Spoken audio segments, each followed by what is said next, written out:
Ah, got it. That actually makes this even cooler. So it's like an anthology. Same haunted hat, different situations or tones each episode. Love that. Keeps it fresh and unpredictable.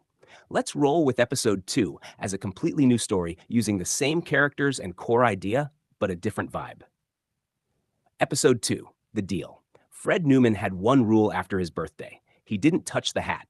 Not after what he saw. Not after feeling like someone else was inside his own skin.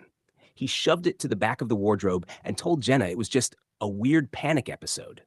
She didn't fully believe him. Bob, on the other hand, believed too much. 3 nights later, the power went out. The whole house dropped into darkness. Fred groaned. Perfect. Jenna lit a candle. I'll check the fuse box. But as she stepped into the hallway, she stopped. Fred, why is the wardrobe open? Fred turned. It hadn't just opened, it was wide open, and the hat was gone. They found it in the kitchen, sitting perfectly in the center of the table. No one had moved it. No one had touched it. Fred swallowed. All right, that's not funny. Jenna whispered, I didn't do that. The lights flickered back on, and that's when Fred heard it. A knock at the door. Slow, heavy, deliberate. Fred opened it. A man stood there in a long coat, shadow covering his face. Evenin', the man said. I'm here to settle a debt. Fred blinked. I think you've got the wrong house. The man tilted his head. No, this is where he lives now. Fred's chest tightened. Who?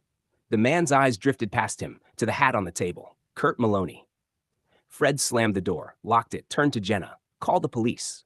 But when he looked back, the hat was gone again.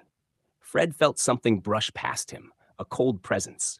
Then, his hand moved, not by choice, reaching, grabbing, placing the hat onto his own head. The world snapped, back to that smoky office, but this time it wasn't empty. Men surrounded him, armed, nervous. One of them spoke, Maloney, you said the deal was off. Fred, no, Kurt smirked.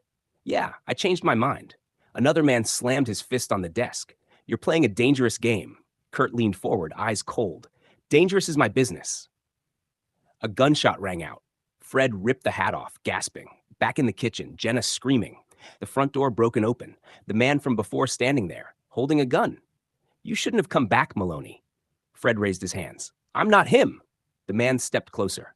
Then why does he keep answering the door? Jenna shouted, Fred, do something. Fred looked at the hat on the floor, then at the gun, then back at the hat. A terrible realization hit him. The hat didn't just show him Kurt Maloney's life. It was dragging that life into his. The man aimed. Fred hesitated, then dove for the hat. Cut to black. End of episode 2. This setup lets each episode explore a different